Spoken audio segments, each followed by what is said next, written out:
At this hour, there's a dam west of the Puerto Rico capital of San Juan, which is now failing. Torrents of water right now are rushing towards several towns nearby.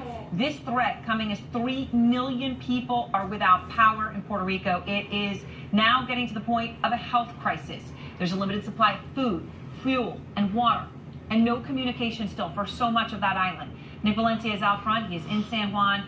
Nick, this is a crisis here by any amount here. You're talking a humanitarian crisis. What are you learning about the dam right now?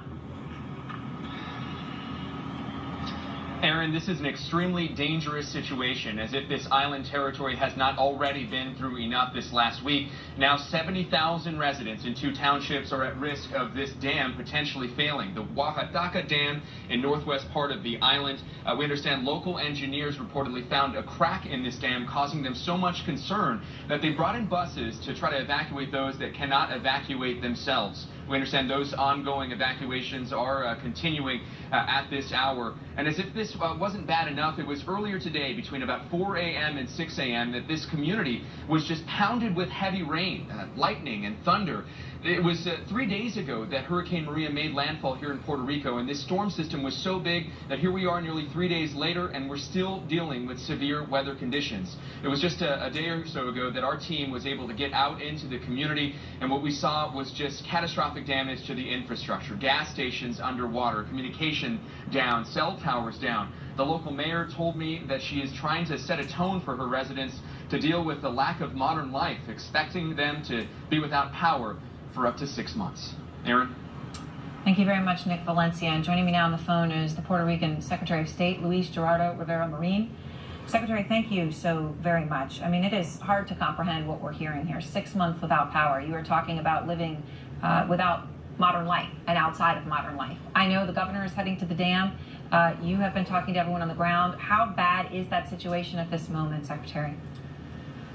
It's a very delicate situation whereby experts have issued an imminent danger advisory in terms of all communities living downstream one of our largest dams in the island, the Oaxaca Dam.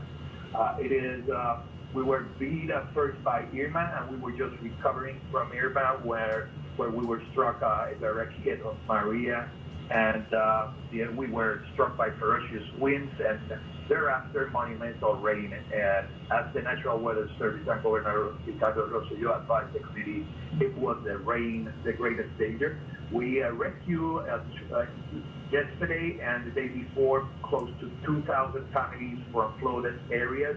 And now because of the heavy volumes and the dam, there's apparent structural damage, and the governor is right now in the communities making sure that it is all evacuated, all the communities downstream of the dam. And this is in the blackness of the night, because there's lack of energy, especially in the mountainside regions where the winds were higher speed, and most structures were wooden houses with tin roofs that were just destroyed. Secretary, when you talk about this, I mean, you are talking about people going back to a prehistoric time, 6 months with no power, a lack of communication for pretty much everybody. It's rare we can get through to people. We're lucky to get through to you. Shortages of food, shortages of water. Is this a humanitarian crime? I mean, it is really difficult to sort of put words around that. 6 months with no power. This is the United States of America.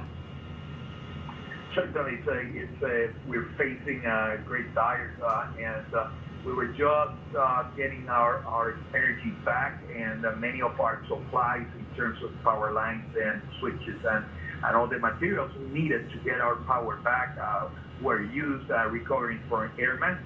We're receiving right now some barges from FEMA with supplies, and President Trump has signed a disaster zone for the island. Certainly, it's going to take a lot of effort, but Puerto Rico is a resilient community, and we've never seen this before. This is not a century, but a historic event, and communications certainly are a challenge, because first responders, we're